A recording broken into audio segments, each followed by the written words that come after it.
Welcome back, ladies and gentlemen, for the preview or just a plain video of my top plays at the running back position for week 8 for the FanDuel main slate. Welcome back to another episode on the Grade A Flex channel as Grade A Fantasy presents you this valuable information. So, once again, I am going out of order a bit. There's a lot of things going on with the wide receivers, so like I said, I was going to record this video later in the night after the tight end and defensive special teams video. I will still need more news to come out, and for me and my own personal notes of what I like at the wide receiver position. There's a lot going on this week, so we'll just go with the running backs, and wide receivers will be last. Let's get it started. I mean, it's pretty much this simple. I'm starting with the best 3 plays on pretty much, plays or something for the situation, salary, and everything. Fine. But these are the best running backs right now in the game. Joe Mixon looks great after coming back from the injury. Saquon's amazing. Derrick Henry and Saquon, obviously they have more games played than Mixon. They're having MVP type seasons. All great. 92, 91, and 9,000. I mean, it doesn't get any better than that. A slight discount, and obviously he's battling an ankle injury, but he's going to get a lot of touches. His body's going to get beaten up. So if there's one thing the 49ers need soon is a bye week, Jordan Mason. Expect his touches to go up even more, maybe by 5, 6, or even 7, or what it normally used to be. We're going to get this kind of usage, the 28, 28, 19, and 24. This 14, 9, and 14, now that's not going to work, especially with the wide receiver injuries that they have. And right now, like I said in the tight ends video, it is more of a maintenance kind of thing, because George Kittle is dealing with a toe issue. So if for some reason he can't go, I already told you about how Saubert is the next man up, but definitely Jordan Mason will be looking at a surplus of touches. He will definitely be looking at the amount of touches he had between week 1 and 4, not weeks 5, 6, and 7 as you see there. Next up, still a good play, even though they're normally a pass for them. But now that Atlanta offense, even though it had a bit of a hiccup, the Atlanta offense is really clicking right now. Bijan looks great. We're starting to see the full potential of what he is. He's always a threat, even though Tampa Bay has a good run defense. But fantasy-wise, they are giving up passes, they're giving up points, and they do give up a decent amount of points to running backs that do catch the ball well in the backfield, which is Bijan. You got Jahmyr Gibbs at 8,400. Now, obviously, that's not the amazing play that it could have been if Montgomery's knee injury had been more serious. But with a thin wide receiver core and no Jameson Williams, look for Gibbs to at least catch a few more screen passes. You always got to like James Conner, his volume and leverage, and going against a Miami defense. He just always seems to be around. He has a dud or two, but other than that, 19.2, 13, 20.8, 21.9, 17.8. I don't think people give James Conner enough credit because he's playing on a bad team, man. His quarterback is highly inconsistent, so James Conner is always and the funny thing about James Conner, he normally comes in low owned. I don't think I've seen a week where James Conner's run decent ownership, even in the high teens. Maybe mid-teens, like a 14, 15.8, something like that. But James Conner always comes in low owned. So I definitely like that. One of my personal favorite players this week, even though he's dealing with a hip issue, Kareem Hunt should be able to run over Las Vegas. Should be an excellent matchup there. Like I said, you got David Montgomery, who does not carry injury designation, so wherever David Montgomery goes, most likely he'll eat into Gibbs' production as well. We'll skip down, and for the matchup that he has and for what he does, he's definitely way underpriced. Breece Hall should be at 79. He should at least be up here somewhere. Maybe, he should definitely be above Kamara, maybe even above James Conner at least. Some people might say the way he's playing, he should be the next person under these four, or some people might even put him above Mason. Arguably, there'll be a debate going back if he's better fantasy-wise than Bijan Robinson right now, because, it's easy to hate on the Jets the way they're playing in actual football. But Breece Hall is always a candidate to, destroy it on the ground. Take that one screen pass home to the house. As you can see, look at the targets, look at the screen passes. The yards are just ridiculous. Only 2 games under 20 receiving yards. He already has a receiving touchdown. He in this rematch against this New England, he ended up with 16.3, 16 carries, 54 yards. Those numbers should go up with no more Robert Saleh. Braylon Allen is not getting the carry that he used to, so we should be getting at least we might just get Brees's first 20 carry game. He doesn't have that yet. Might get that here.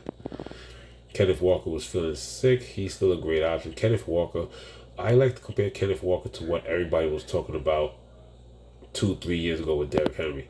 Everything was running, running, running. And then everyone was like, hey, if they at least give Derrick Henry 3 to 4 targets, and he has kind of like a Brees Hall kind of thing where he could break one out with a few blockers in front of him and then take it to the house. Well, this year Kenneth Walker is what everybody wanted Derrick Henry to be, because he's now getting the volume out the backfield. There was a couple of years that he never got these touches, and now these are Brees Hall type targets. Yeah, you only had 2, but last week, touchdown rushing, touchdown receiving, 8 targets, 5 targets, 3 targets week 1. Kenneth Walker is now, him and Brees Hall, neither one of these guys should be under 8,000. With the sickness that he has, he should be fine. In the same game, right opposite him, just under him, James Cook is a solid player at 7,700. Yes, he still threw for, even though it was more of a passing game. I think in this game script, James Cook should be able to get some rushes. He still ran for a TD, so he should get some more opportunities there. I don't think Amari Cooper will keep his numbers. The new acquisition of Amari Cooper, and yes, he already has, when it comes to production on the ground, he also has Josh Allen to conduct with. But once again, I think you're still going to get earlier week work, like the 20, the 11s, and the 19s, and still getting a few screen passes. That's James Cook you're going to get this week. If we keep going down, everybody's loving J.K. Dobbins because of just how bad New Orleans has just collapsed. And he is the number 1 workhorse, and he's on an offense that, with Harbaugh, likes to run first. But there's something, I don't know. I'm not going to lie to you guys. There's something about this J.K. Dobbins chalk that I'm feeling like it's Tony Pollard chalk. There's just something about this chalk that I don't like. He is being projected to most likely be the most highly owned because they feel like it's the best fantasy running matchup against New Orleans. But I don't know. I will have some of them, but I'm planning to be on under the field on J.K. Dobbins. There's just something about this chalk. I got a feeling we're going to get something like one of these games in the past 4 weeks. Hey, if he gets you 17.2, that's fine. It hurts me, but I'm pretty sure I can get to somebody that's definitely going to give me a 20.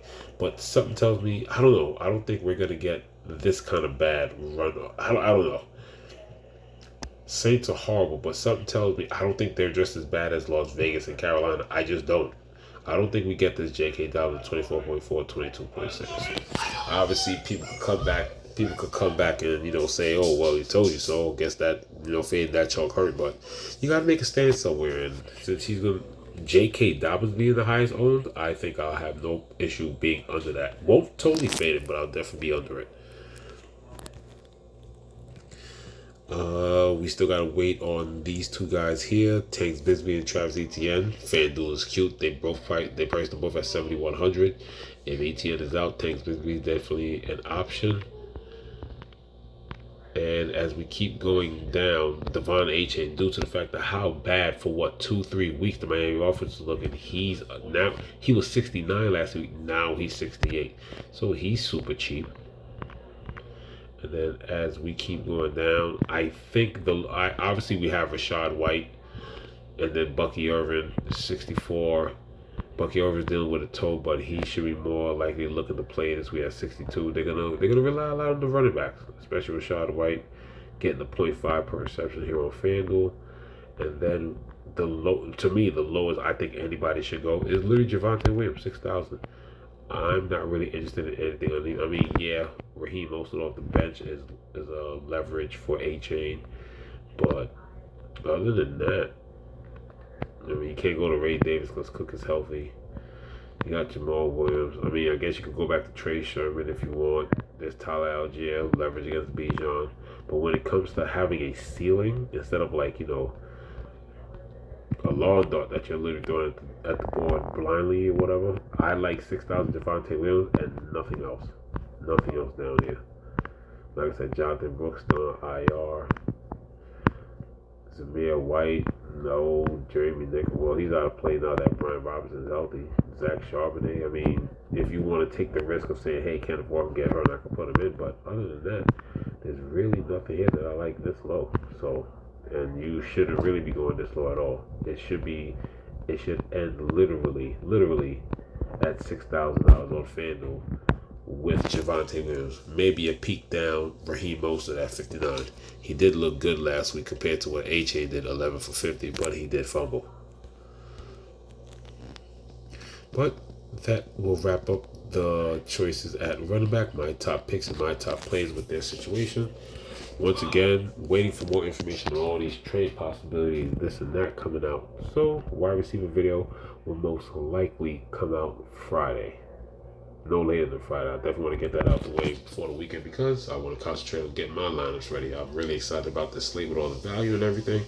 Back at 14 games, I know I'm somebody that likes to prefer 11, 10, or whatever the case may be, but this 14-game slate just has a good feeling. Feels special. Feels like a lot of fun.